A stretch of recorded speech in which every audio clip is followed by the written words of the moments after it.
Wajahat, very good to have you here on Mea Culpa. We have so much to talk about. All right, and I want to start with Trump's obvious, the 2024 victory that has now shocked pretty much half the country after the polls, which have continuously predicted that there would be a narrow win for Kamala Harris. What do you think were the most underestimated factors that led to Trump's success? And was it more about Trump's appeal, or did Democrats just miscalculate voter priorities? Basically just shit the pooch. Nice talking to you, Michael. Who would have thought 8 years ago I'd be on your podcast? But this is what Trump does. You know, he's a uniquely divisive and I think toxic figure in American politics who makes allies out of the most unlikely people. And as far as you and I are concerned and your audience is concerned, we have a fidelity to our country and our Constitution and our rule of law. And what Trump's victory showed is that he's a uniquely singular political presence that no matter what he does, it doesn't matter. In the past month, I would argue he ran a terrible campaign, but it was a winning campaign. I mean, if you just look at the last 2 weeks, he stepped on so many rakes, right? Like, hey, if you are held liable for sexually assaulting a woman, don't say publicly, I will protect women whether I like them or not. Hey, maybe don't insult Puerto Ricans, don't insult Muslims, don't insult Jews, don't promise to unleash the military against U.S. citizens. But it didn't matter. And I think what this shows us is that the pollsters were wrong. Many of us, myself included, were wrong. I thought it would tilt to Harris, it tilted to Donald. But this is where I am after thinking about it all night. America's a fickle country, Michael. We live in the United States of amnesia, according to Gore Vidal. In 2016, Donald Trump barely won by a whisker. In 2020, Joe Biden got the record amount of votes, flipped 5 states. And then 4 years later, the people who kicked out Trump said, you know who will make me feel great again? That guy who made us feel miserable. And I think when it's all said and done, and you look at this election, it was an election about feelings, not facts. People felt, and I want to talk about this for a second, that the country was worse off. People felt that the economy was worse off now than it was before. And they said, you know what? I'm going to go with that other guy, Donald. He taps into my grievance, he taps into my anger, and he gives me a nostalgia hit of when I romanticized about the past. I think even Joe Biden would have lost, Michael. And I think in part, the reason why people felt this, even though, as you know, and I know, the facts show something completely different compared to where the economy is now, where the economy was with Donald Trump, right, is due to, and there's something we should talk about, the domination of the right-wing media ecosystem. Oh, I definitively have some questions for that. So you know what? Throw it out there. Let's go. Talk about it. I am not surprised, Michael. And I said this a couple of days ago on Twitter. Regardless of what happens, I thought we were the majority, but now it's half-half, I guess. But I still think we are the majority. I'll tell you why in a bit. We have no counter, Michael, to what I call the bro network. Joe Rogan, UFC, Theo Vaughn, a lot of these mediocre white comedians who all tilt right. And these folks are extremely influential, especially with young men and young women.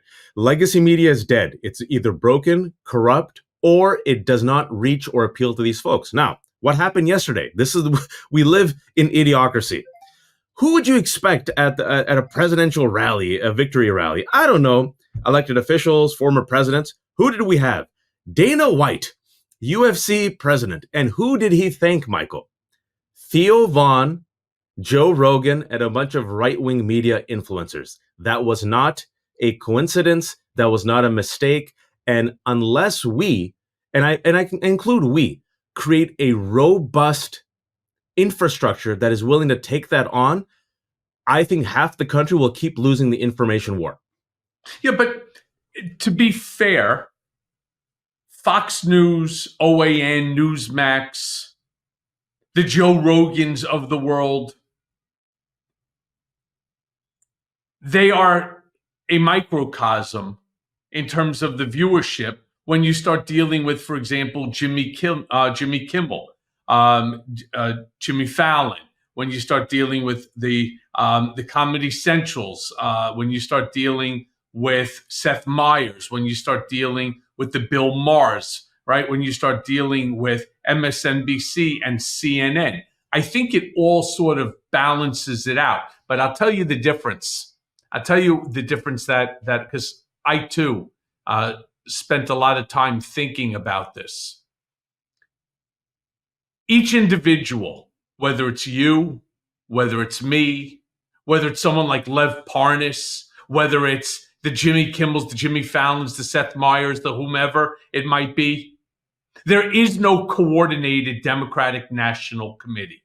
It's unlike the Republican National Committee, which Donald intelligently, and hear me out on this one, put Lara Trump into the role.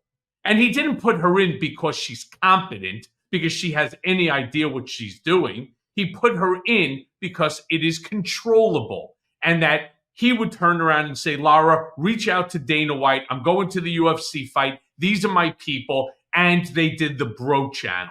And then they, of course, amped it up with Fox News, with guys like Sean Hannity, Tucker Carlson, who's not even there anymore, Megyn Kelly, who's not even there anymore. And everybody sort of came together.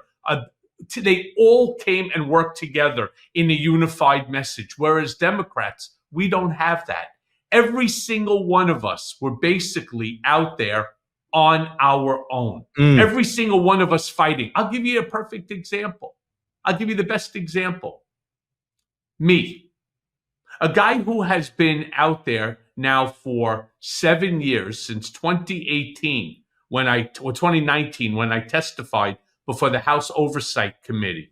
And I decided I had already taken the plea in 2018.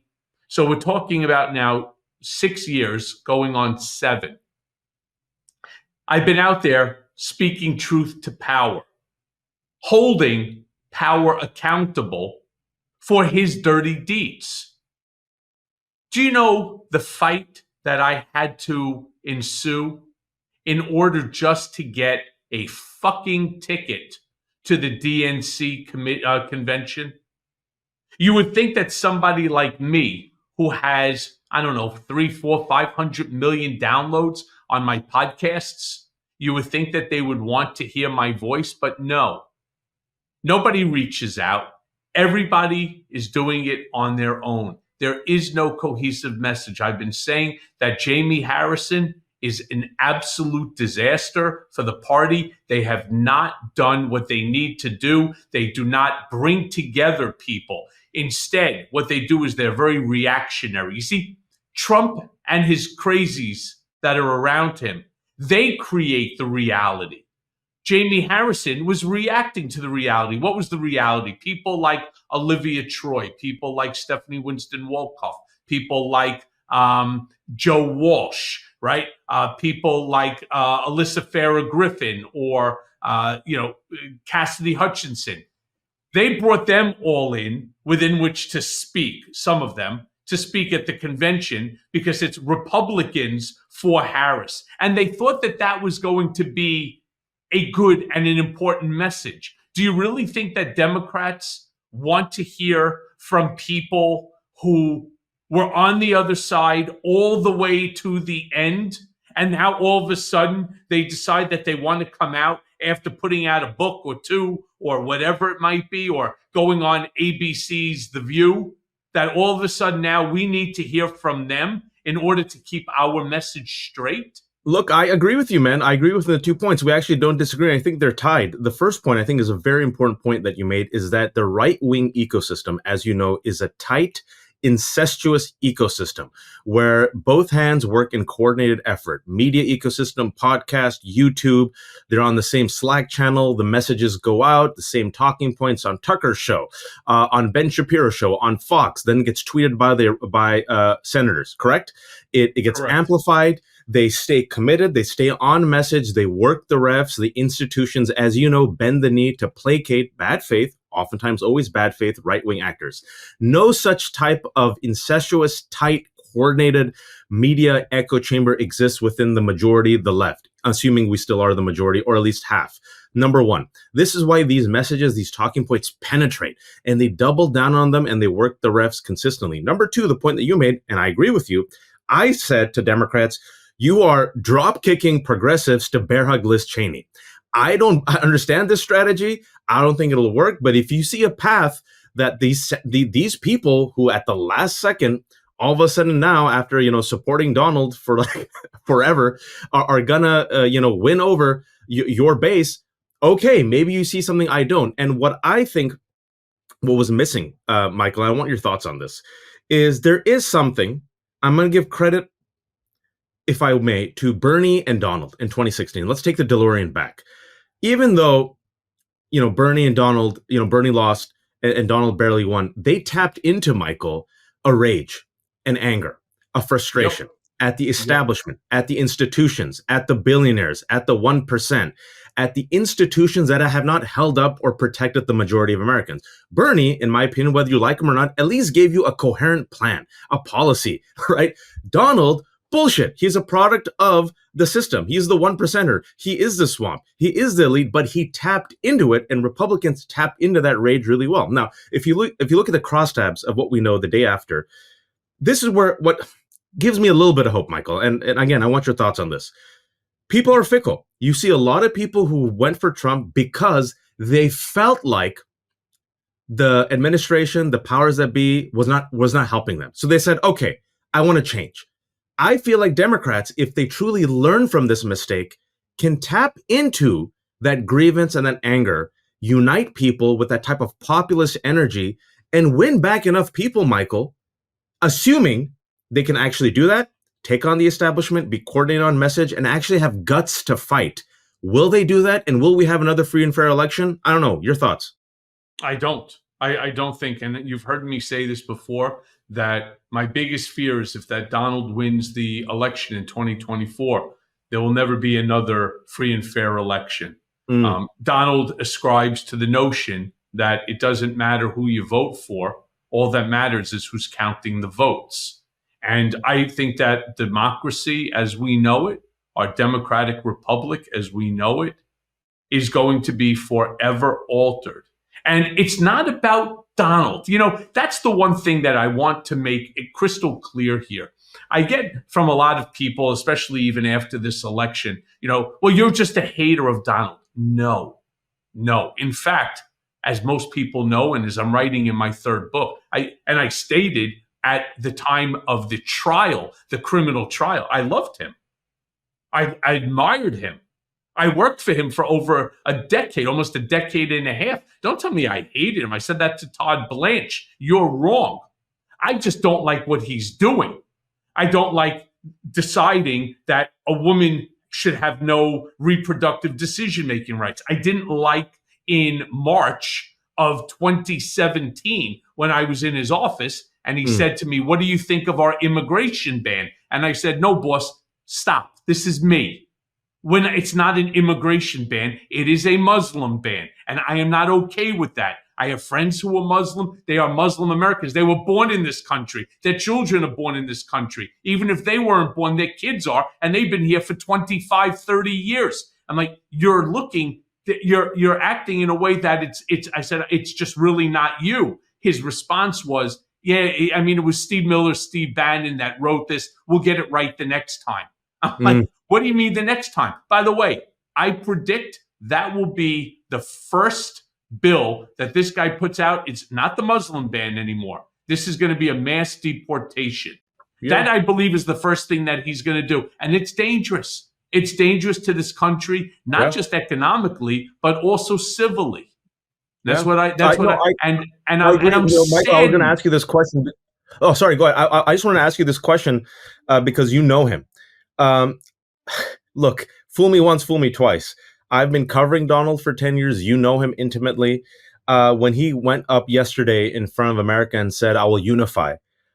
Listen, I am like you. I don't wish ill will on my fellow Americans. I don't need people to suffer to feel great again. I want to be wrong.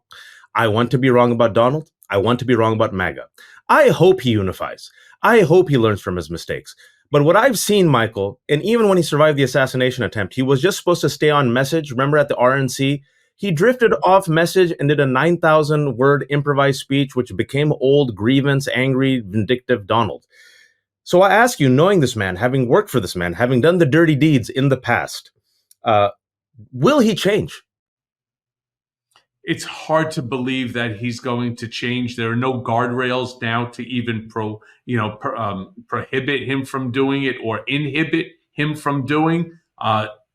Like you, I keep watching whether it's Joe and Mika, who have been so critical of him for the last 6 years, saying now is the time for us to unify. Now is the time to unite. I agree with that. Now is the perfect time for Donald to step up for his legacy, for the legacy of the last name, and to actually not do what he did in 2017 with the inauguration speech. And that's to say, I don't care about those of you who didn't vote for me, right? I'm going to make America great again for those, Americans that are my supporters, my people. How great would it be if he got up and he just said, enough is enough. This country has been divided now in a way that it hasn't been divided since the Civil War. And under my watch, this is going to come to a stop. My MAGA supporters, no more hostility, no more anger, no more threats, no more divisiveness. Embrace the Democratic Party and your neighbors and your family members who disagreed with you, and let's all be one United States of America. How great of a speech would that be? And then when he's in there, he actually tackles issues that affect all Americans, not just the 10th of 1%ers, not just his MAGA supporters, but all Americans, because that's the function, that's the role of the President of the United States, to be the great uniter. And I actually thought he was going to be that in 2017. I really did. I truly thought that he was going to, whatever he said on the campaign trail, it was just bluster. When I heard Joe and Mika saying, that maybe it's not true, maybe it is, it's very hard. It's very hard to say that it's not going to be. He's got a long list of grievances. He has a lot of people surrounding him who keep repeating this grievance into his ear, and some of whom are even saying, hey, boss, we have ideas on what to do in order to exact retribution. Remember, you said you want to exact retribution? We know exactly how to do it. And knowing Donald, like if I was in that camp right now and I said that to him, he would say, go do it. Just don't tell me about it. Plausible deniability. And that's you're on that list.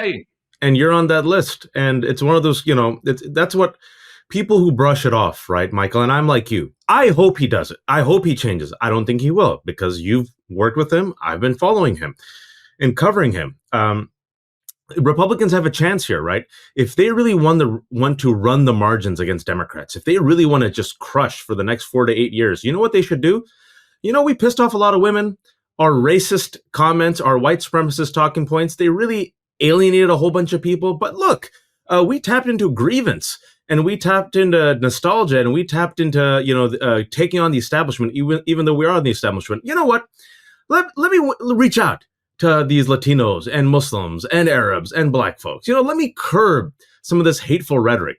And if he did that, and if he took on the 1%, which he won't because Elon Musk is his buddy, and so is Peter Thiel, and so is JD Vance, his vice presidential candidate. But if he did, that would be a smart play.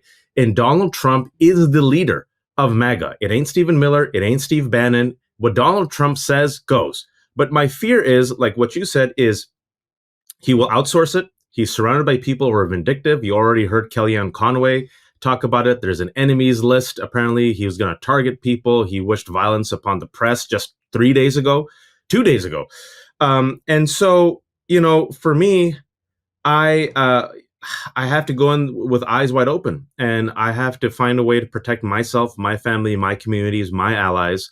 And I feel, Michael, like the way we have to do it is we have to find and build a community, a firewall community, to protect our democracy, to protect our liberties, but also to protect each other. Because I don't know if I can rely upon this government and the Trump administration to protect my family and my communities and Well, I'm people who telling you speak for a out like fact you and me. that I'm going to be very, straightforward with you and say you cannot. No different than when I was unconstitutionally remanded. If I had one question that I was permitted to ask Donald, I would ask him, who was behind it? When I was unconstitutionally remanded back to Otisville, put back into solitary confinement up to 51 days because I wanted to write a book and talk to media about it. It's unfucking acceptable. It is a violation of the First Amendment, the Fourth and the Eighth Amendment to the Constitution. They completely violated shit all over my rights. They ended up turning me into the first political prisoner in the United States, held by my own country, because I wouldn't waive my First Amendment. And you know what the Democratic Party did? You know what the Jamie Harrisons of the world did? Not a fucking thing. So why do you think that he won't do it again? In fact, when I ended up taking this case via writ of certiorari all the way to the Supreme Court, the reason I did that, where even though it says Michael Cohen versus United States of America, Trump, Bill Barr, blah, blah, blah, et al., I wanted to make sure, Wajahat, that it never happens to you or any other American ever again. You think that got any traction by them? You think that they embraced it by saying that this administration, I'm not even going to point to Trump at this point. I'm just going to point to his administration. They figured out how to violate my First Amendment. They created a fake document, a counterfeit document, told me to sign it. When we asked questions about it, they asked us to wait in the hallway, and behind our backs as we were waiting to get an answer from their superiors, they contacted the marshal, they got a remand order, and they put me in handcuffs and shackles and sent me back up to Otisville. And I suspect that's going to happen to more people. And that's my fear, Michael, and I hope it doesn't. Look, you've been incarcerated, and I think twice. Something that Americans don't realize is America incarcerates more people than any other country on earth. The system fails. There's a reason why there's recidivism. My parents were formerly incarcerated. I've been through it as a son, where both my parents have gone through it. I know how it destroys communities. I know how it destroys families. I know how it destroys generations. And I'm not saying this, and I hope you don't take this the wrong way, but I can tell we're speaking for the first time. The pain and trauma is real. I can hear it in your voice. And the fear is real, right? How can it not be? And the fact that this is a man who said he will deport millions of people, that will unleash the military against us, that he's already caged babies, that he will go after his enemies. One thing that I find fascinating, it's a double standard, is we're always told, reach out to the Rust Belt voter, reach out to the MAGA voter. And if indeed he is sincere, and if indeed there are Republicans and MAGA supporters and Trump supporters listening, I hope in all sincerity they can listen to us for a second. Why is half the country so scared? It's because of what Donald Trump has said and done. It's because what he has promised. That's why people like you and me are afraid. If it was Mitt Romney, John McCain, I never had these thoughts. If they would have won, I would have disagreed with their policy. But would you ever for a second have thought, will these people ever terminate the Constitution and be a dictator for a day? Not once in my life. The reason I think that is because Donald Trump has said it. So when the president of the United States is literally saying it, do I take him literally and seriously, or do I just brush it off and say, eh? Right. There's too much sane washing that's going on in this country. But I want to ask you this, Wajahat. This election saw record voter turnout. Record voter turnout, particularly in swing states. You think this was a reaction to the intense partisanship of the past 4 years, or was it a coordinated strategy from Trump's campaign that basically outpaced Democratic efforts? We're still waiting for the autopsy. I'm surprised. I thought it would break for Kamala, and instead it broke for Trump, meaning I thought enough margins of women would come out. So far, it seems that they didn't. I thought enough margins of people of color would come out. It didn't. Instead, Trump held his base, and the strategy always was, as you know, to chip away with enough people of color. And he did. with And Latinos. he did. Black men and black women, to be fair, they held their own. They understood the assignment. Muslims and Arabs, I think when all is said and done, a majority will go to Kamala, but the Gaza war and, Democrats fumbling the ball with that and him being cynical and reaching out to Muslims, even though he promoted the Muslim ban and Islamophobia, don't get me started. It worked. People don't care about facts. It's about emotions. So I think the strategy was let Donald be Donald, focus on the economy, spread disinformation, prey on the grievances, spread fear, and enough people will be motivated by economy, grievances, fear, bro culture, anti-wokeness, will peel away enough and will win the margins that we lost in 2020. By we, I'm meaning Republicans. And they won the margins in the swing states, and it went. What does surprise me, though, and we go back to the bro culture. Establishment media not only is broken and failed, Michael, it is no longer influential. Young people, for better or worse, live in a post-literate world. They TikTok, they YouTube, they stream. Modern diet makes it really difficult to keep things in balance. I mean, extra sugar, it's just found in so many foods. And no matter how hard I try, I'm just not eating as much fiber as I want to. While getting enough fiber is a challenge in itself. By drinking sugar to fiber every day, your microbiome gets more of what it needs and less of what it doesn't, which leads to a more balanced microbiome, and that's the key to a healthy gut. One stick pack of sugar to fiber will help you get a daily dose of fiber from the foods that you've already eaten. So here's what I do. Every day, I simply put a pack of sugar to fiber in my water bottle. I mean, you can't even tell that it's in there. And I love knowing that I'm supporting my gut health with this routine. Sugar to fiber, it's the newest product from ZBiotics. They also have, get a load of this, they also have a pre-alcohol probiotic that's available to purchase to help with rough mornings after drinking. So go right now to zbiotics.com/Mea Culpa and use code Mea Culpa at checkout for 15% off any ZBiotics probiotic. ZBiotics has a 100% money-back guarantee. So if you're not satisfied for any reason, they'll refund your money. No questions asked. And thank you, ZBiotics, for sponsoring this episode. Look, let's be clear. Your schedule is busy, and sometimes intimate moments happen spontaneously. Or you hope. I mean, you don't have the time to go to doctor's office and get treated for things like ED. Through HIMS, you can get a personalized ED treatment without stepping foot outside your door. HIMS is changing men's health care by providing access to affordable sexual health treatments, all from the comfort of your couch. HIMS provides access to a range of doctor-trusted ED treatments such as chewable hard mints, proven treatments like Viagra and Cialis or their generics for up to 95% cheaper. You hear that? 95% cheaper. And the process is simple and it's 100% online. There's no uncomfortable doctor visits. Just answer a series of questions on their website and a medical provider will determine the right treatment option. And if prescribed your medication, well, it ships directly to you for free. And no insurance is needed. You pay one low price for your treatments, online visits, ongoing shipments, and provider messaging. HIMS has hundreds of thousands of trusted subscribers. So if ED is getting you down, it's time you find the option that works right for you. So start your free online visit today at hims.com/Cohen. That's HIMS.com/Cohen for your personalized ED treatment options. hims.com/Cohen. And the products mentioned are chewable compounded products which are not approved by or verified for safety or effectiveness by the FDA.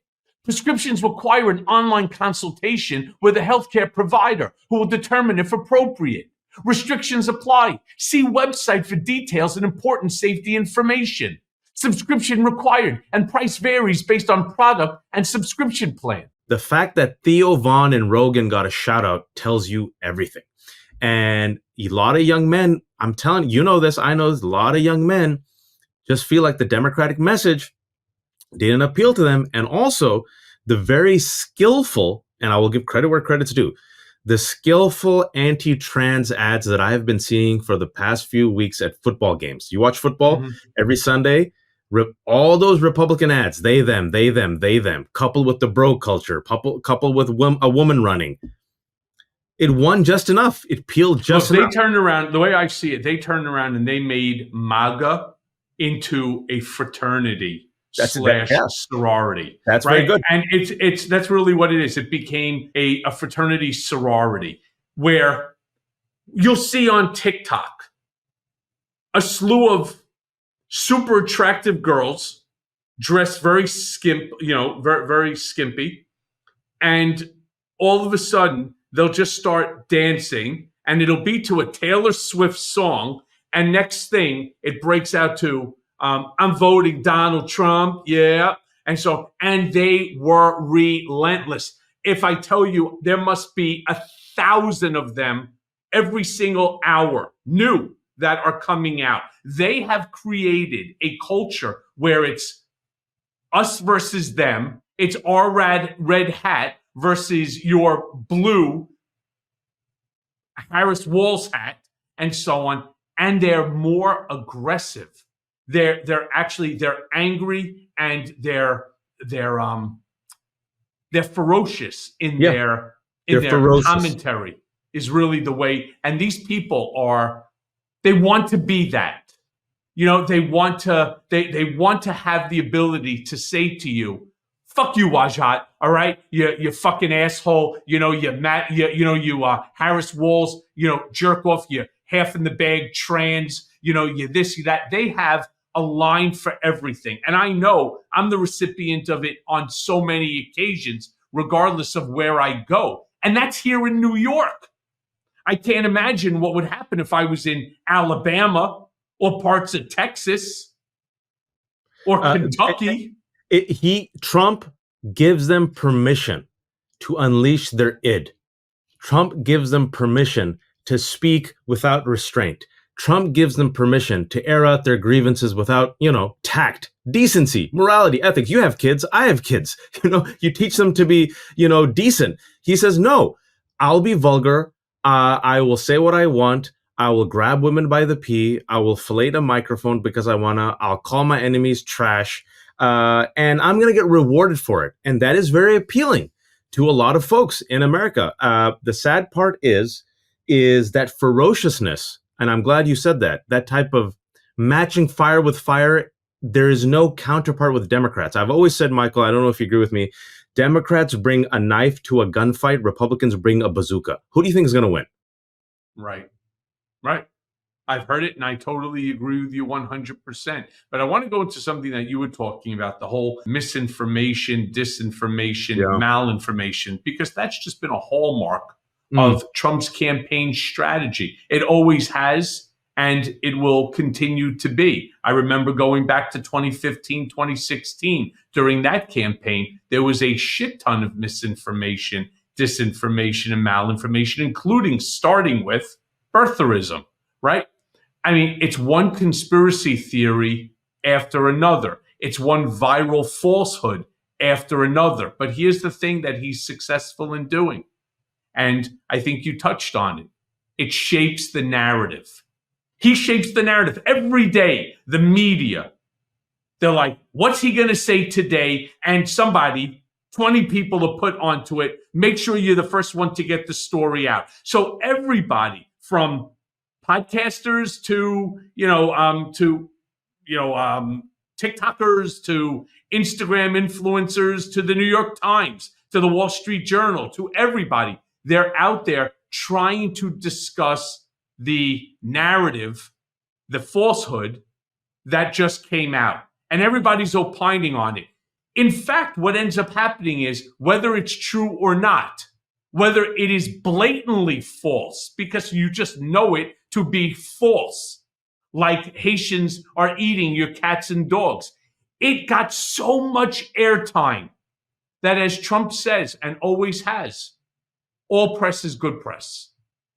And he proved that right yesterday. And once it comes out, right, as you know, if you're denying it, you're winning. If you're talking about it, you're winning. And that's what happens is the establishment always bends the knee, and they don't have a counter to these right-wing lies, which is this barrage, this vicious barrage. And they just inundate you. The right wing just comes at you in waves and waves and waves. And there's no firewall, and there's no equal passionate resistance from the majority, which is no longer the majority. And what happens is they keep chipping away. That's what happens in fascism, Michael. They keep chipping away, chipping away, chipping away at the guardrails, at the institutions, at the checks and balances. And as I'm recording this with you, it seems like, unfortunately, Republicans are on a path to reclaiming the House with a narrow majority. So that means it's a complete rout. What's going to happen to this country when Republicans, let's be honest, dominate the Supreme Court? That's what it is. Have the presidency, have the Senate, probably 53-47, and have the House, by 6 or 7. What's going to happen? Whatever it is that Trump wants, that's what's going to happen.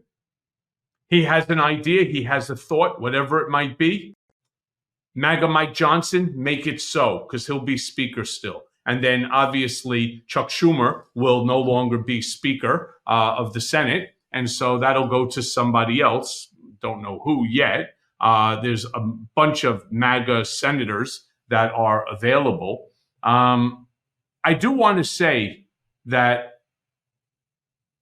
social media giants like X and Facebook, as just to name two of them, made headlines for controversial policies regarding political speech and misinformation. Became a big, gigantic topic, despite the fact that, of course, Elon Musk is right there, basically took over my role, all right, with Donald. That's a very interesting analysis. Yeah. Do you think Michael Cohen? Yeah. With a lot more money. No offense, Michael. By the way, not just a lot. Like, I mean, look, what I had, which was considered to be a lot, when I had it, it's all gone. This has destroyed me. This is, they like to say, oh, you're doing X, and it's absolutely the exact opposite. This wasn't a rags to riches story thanks to Donald. It was more riches to rags story. And it sucks, and it's harmful, and it hurts my family, and everything is just upside down. But we still have a country, right? And I still want to remain here. You think that their role in this election was fair? And how do you think that their actions or their inactions helped to shape Trump's victory?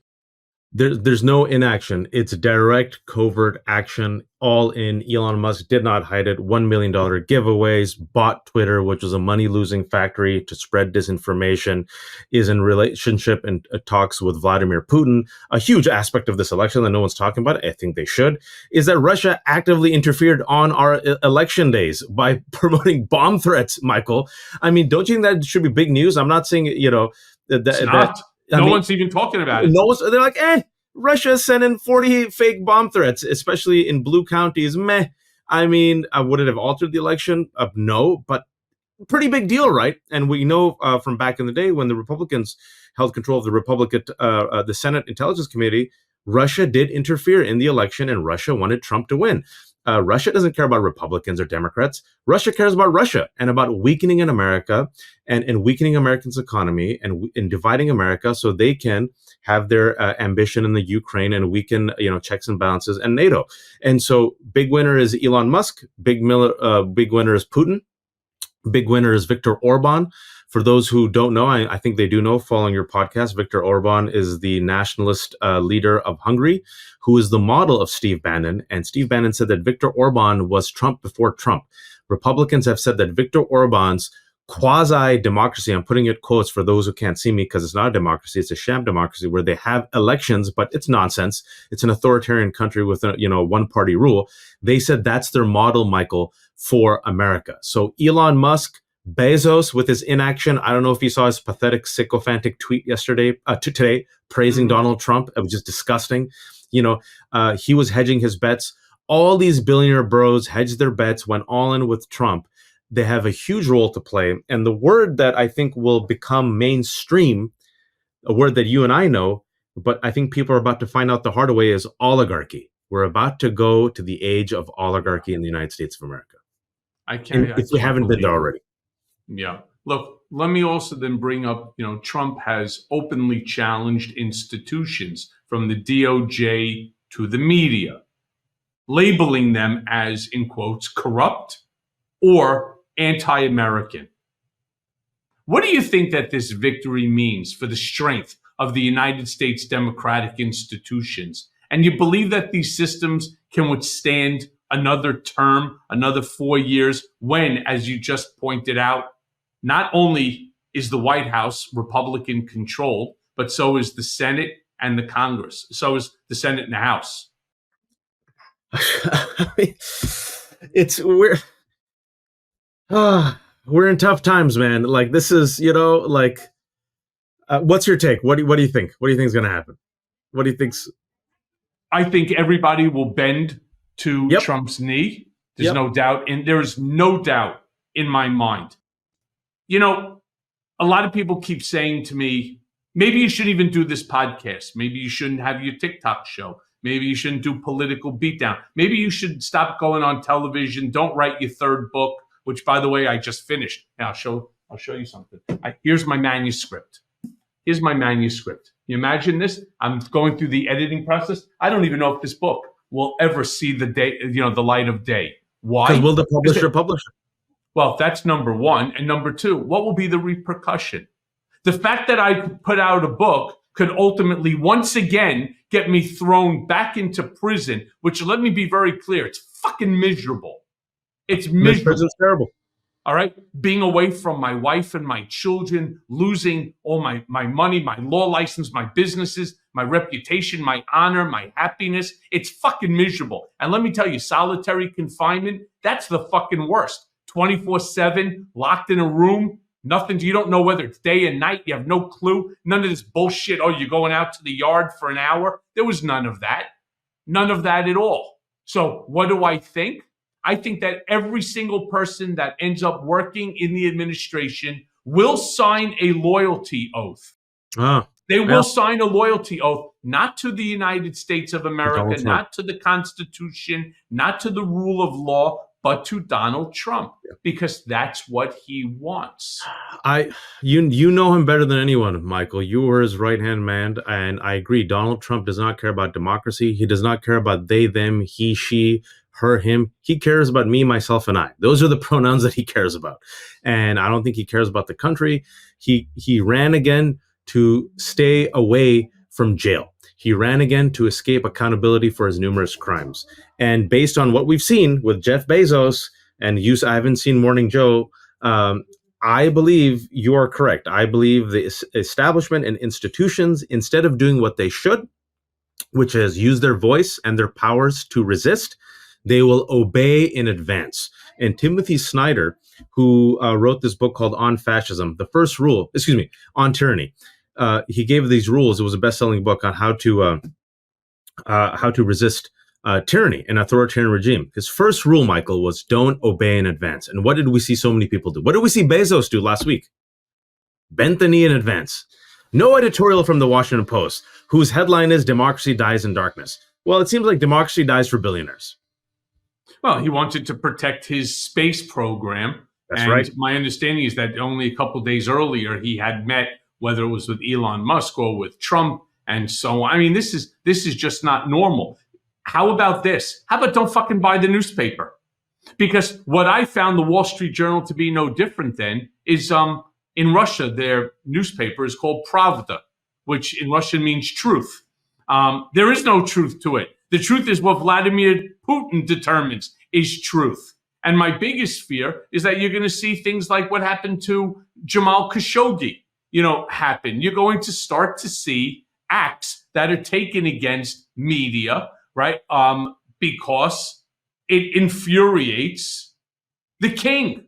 And that's not what our democratic republic is supposed to be based upon. You're not supposed to be fearful about printing a book because it's not flattery to the king, right? I mean, this is just, it's it's just that's what's un-American. And all of it's un-American, Michael. But this is what's interesting. So, we're talking, and you're the first person I've talked to publicly after this debacle of an election, which I think you and I understand the gravity of this situation. This is not just a normal election. This is not going to be a normal presidency. We talked about how whatever's the opposition, half the country has to resist, especially when it comes to the media and messaging, Democratic Party. But when it comes to resistance, I think what we have to figure out is, how do we resist, Michael?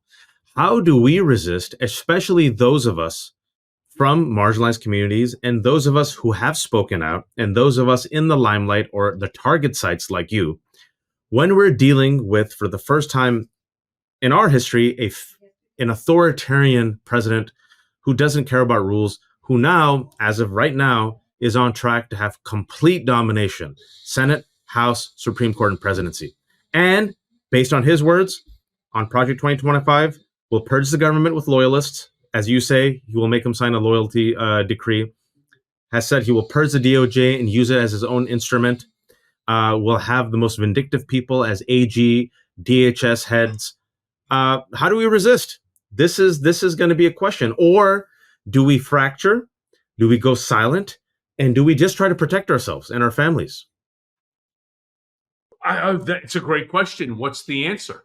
I mean, what's the answer? Most people are all about self-preservation, and that is not a knock on them.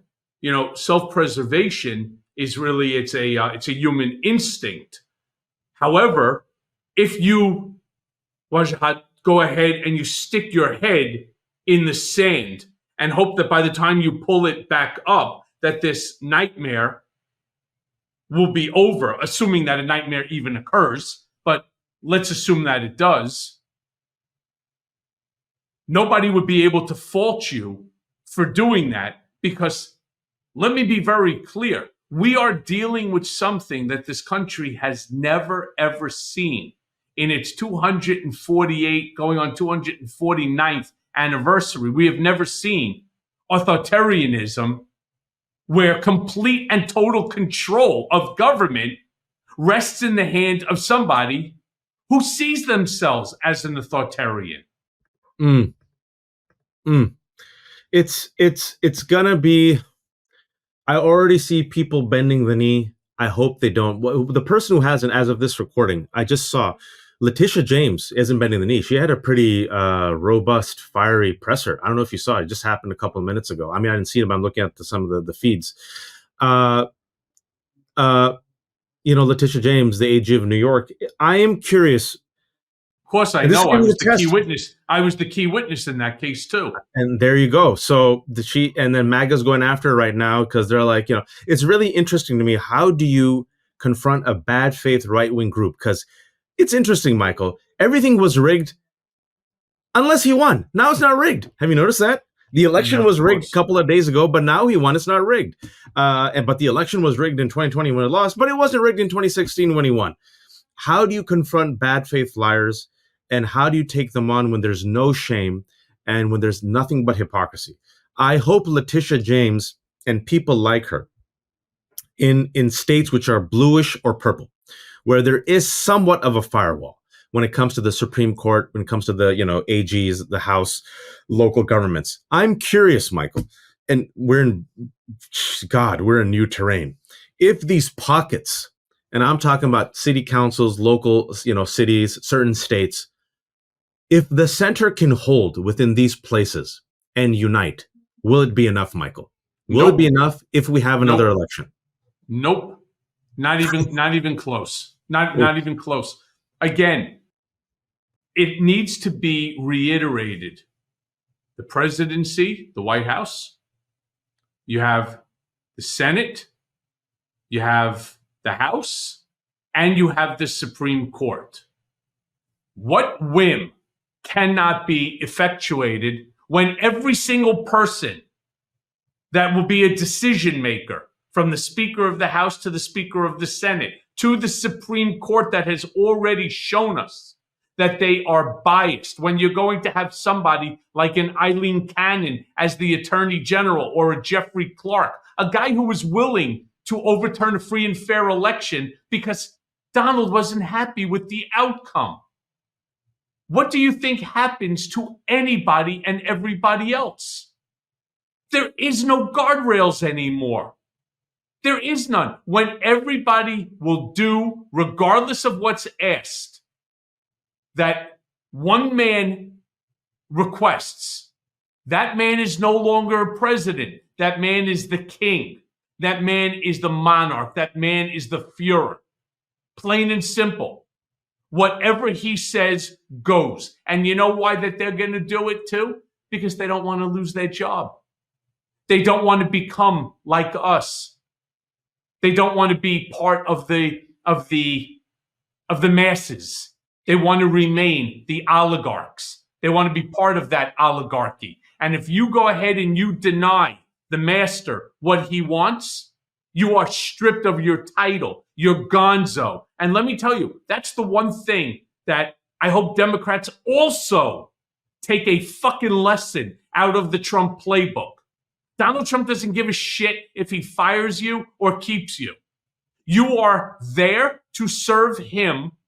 And as long as you are properly serving him, as I did for over a decade, you are regarded and you remain within the circle. Until you are useless. Until you are useless. All right. And if you fuck up, you're gonzo. All right. If you go ahead and you don't accede to a task that he gives you, you're gonzo. What happened in 2016, where there were a whole slew, I should say 2017, when a bunch of the members of the cabinet would come in and they would see certain things on the president's desk and afraid that he would read it and act upon it. Maybe it was a Steve Miller memo or a Steve Bannon memo. They would take it off the president's desk without telling the guy. That will not happen ever again. Today's episode is brought to you by Ali. Clean, fresh nutrition your dog needs in 5 flavors that they'll absolutely flip over. You don't have to be a veterinary nutritionist to know that feeding your dog real, whole foods with minimal processing is one of the best choices that you can make for their health. A perfectly portioned, whole fresh food diet has been proven to extend your pup's life by 2.5 years. And who doesn't want more time with their best friend? With absolutely no harmful fillers, no preservatives, Ali is made in U.S. kitchens with ingredients carefully sourced from trusted growers and producers around the world. You see, because the time between Ali's gentle cooking and your dog's chowing down is minimal, they don't need preservatives to extend shelf life. With 5 protein first recipes like fresh beef with sweet potatoes, fresh turkey with blueberries, or fresh lamb with cranberries, you might start thinking, damn, my dog eats better than I do. And that's probably true when it comes to Ali. So I want to be clear about something. I actually don't have a pet. I don't have a dog, but I do have a neighbor who has the absolute cutest cavapoo that goes crazy for me whenever she sees me. And by the way, her name is Luna. So here's what you need to do. First thing that you do is you fill out Ali's 30-second quiz, and they'll create a customized meal plan based on your pup's weight, the activity level, and other health information. Ali crunches the numbers, and then they recommend the right recipe and the daily portions for your precious pup based on hundreds of thousands of real dog results. Now, for the first-time users, Ali will send out your pup's first box with 2 weeks. That's 2 weeks worth of meals and a guide on how to gradually switch them over to their new diet. Ali offers 3 meal plans to choose from. You really think that this is for a human? They offer 3 meal plans to choose from. So you can choose between a full fresh plan, fresh topper plan, or a mixed plan with their freshly baked recipes for your special fur puppy. I mean, they also have treats and supplements. So look, like I said, I don't have a pup, but I promise you that your dog will love it. In fact, I have a video of Luna chowing down the very first day that I brought it over to their apartment. So let me be clear now. Ali, they are offering a deal to let your pup taste test a personalized meal plan. So head right now to Ali.com and tell them all about your dog and use Cohen, and you'll get 60% off your first box of meals when you subscribe today. So head to Ali, that's OLLIE.com, and enter code Cohen, that's me, COHEN, to get 60% off your first box. Again, that's Ali, OLLIE.com, and enter Cohen to get 60% off your first box. And they offer a clean bowl guarantee on their first box. So if you're not completely satisfied, you get your money back. Because we are in there is a new uncharted area that none of us have ever had to contend with. And it is potentially very dangerous. And when I use the word potentially, that means that it is all up to one person. So the question is, does Donald Trump take the bait? Does he actually ascribe to his worst impulses? Yes. And say, Nancy Pelosi did me wrong. The president of MSNBC did me wrong. Whatchamacallit? John Doe did me wrong. Here's what I want you guys to do. Go do it.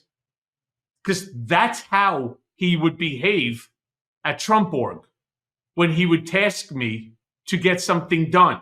Not long conversations, just a task. Go do it. And you accomplish that by any means necessary. Mob boss. I unfortunately think these leopard spots don't change, Michael. He's a 78-year-old man who's about to turn 79. He hasn't changed in the past 10 years. He didn't change after surviving an assassination attempt. Why will he change now, especially now that he has unfettered power and a mandate for the first time where he won the popular vote?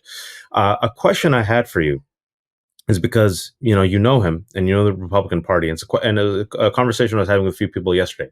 He's an old man, Michael. He doesn't seem like he's in the best health. He seems he's lost a few steps. Does the singular power of the Trump cult of personality that he has manufactured over 30 years, which is all bullshit, but nonetheless has penetrated the American psyche through pop culture and media, which he was a master at. I give him credit where credit's due.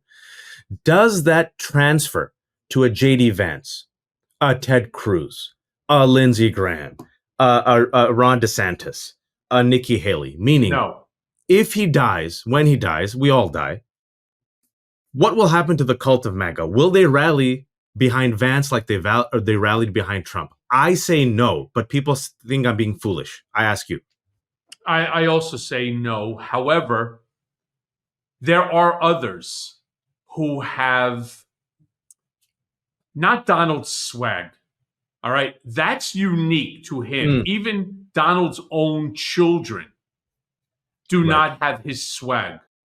Probably Ivanka had the most similar swag to her dad, but since she and Jared were almost like excommunicated from this campaign or self-excommunicated, that swag is irrelevant to MAGA supporters. And in all fairness, even the female MAGA supporters, they will not support an Ivanka Trump like they did a Donald Trump.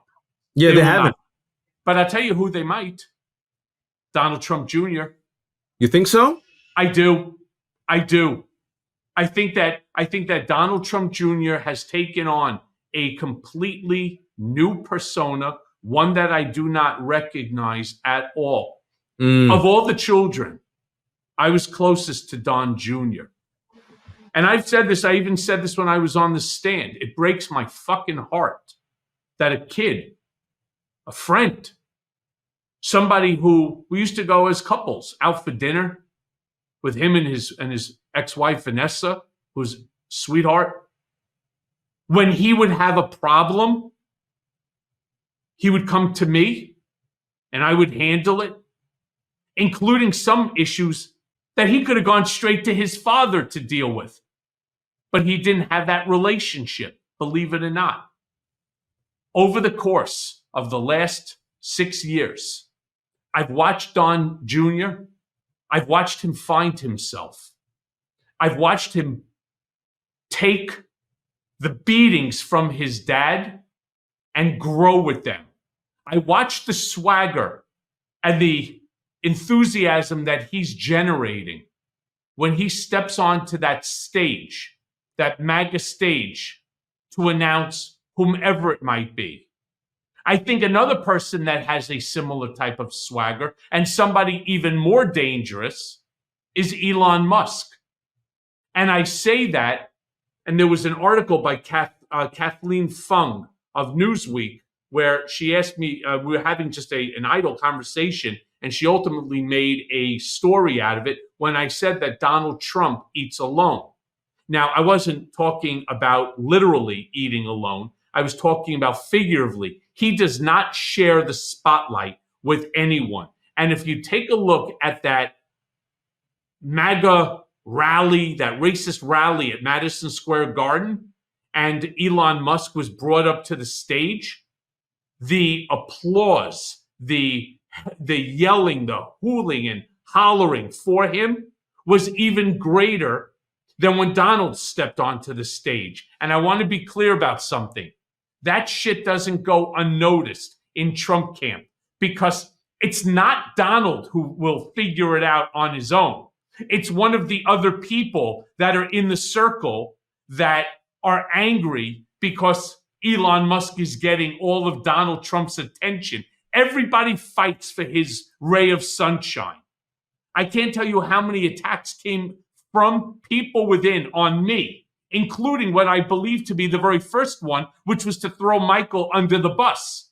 Donald didn't do that on his own. Somebody said something. They whispered into his ear. And the danger of Donald is the last person who has his ear controls the brain. So if somebody comes to him and says to him that Elon Musk, he got bigger applause than you, boss. Did you see that? Boy, they really love him. And you could say in a way that's a semi-dig that it will remain in Donald's ear.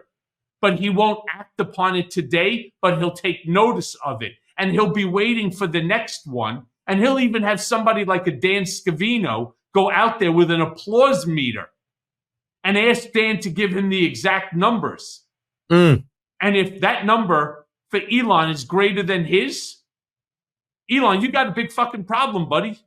That's real problem. And I'm glad you spent time on that, Michael, and thanks for breaking it down, because I was thinking about it in the Trump in the orbit of Trump. Trump is king. Trump is above the GOP, the conservative movement, white Christian nationalists, MAGA. It's Trump, and there are wolves about circling, hungry, and the biggest leaks during the Trump campaign to establishment media that they hate came from Trump insiders. And so I am very curious, because I think Trump is going to look to his right and to his left, and he's going to see the Rogans and the Dana Whites and the Elon Musks. One blessing, maybe, and it's a strange thing to say for American democracy, is if he behaves the way which I think he's going to behave, which is dysfunctional and chaotic, is there loyalty there, Michael? Or is he gonna make all these people into reeks? Because a lot of people are saying, the puppeteers, and they're saying it openly. I said it. It's Peter, Thiel, Musk, and Vance. And I'm sure that word will get back to Trump. Yeah, well, that has already gotten back to him. That I know to be accurate. But it's not just Thiel, Elon, J.D. Vance. Don Jr. is involved in that circle of mistrust.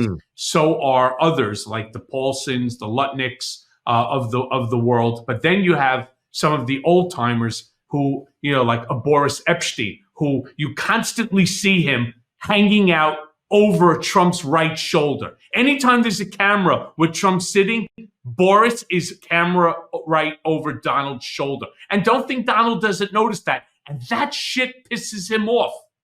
Being in a picture where somebody shows it to Donald and he's like, the fuck is this guy doing in the picture again? I've seen this happen 100 times. The problem is you said it, and you said it right. And I'll end the hour on that notion.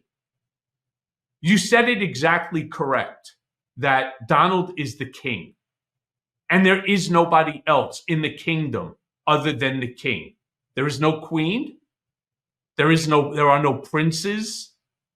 There's just subjects and loyal subjects. And what do we know from history that happens to unloyal subjects? Off with their heads. And that's the problem. Michael, I have never bent the knee to a king, a queen, or emperor. I never will. They can take my head, but they'll never get my loyalty or my obedience. And so it's a rough road ahead. It's a long walk. But I hope you join me. I hope your listeners join me, and we build up a resistance. And we try our best to save this democracy and save our country and save and preserve our freedoms and move forward for our family's sake and for our children's sake. Amen to that, Wajahat. Really good to see you, and thank you for joining me today on Mea Culpa. I'm sure I'm going to have you back on, unless somehow or another they shut me down, which is always a real possibility. Some dark humor. If they put me in the camps, anyone who's listening, ship halal meat to the camps and get us Wi-Fi. And then there is no Wi-Fi, and halal meat you can actually get. Yeah, and I'll be Steve McQueen trying to find a great escape for us. Amen to that. Good to see you, my friend. I'll see you soon.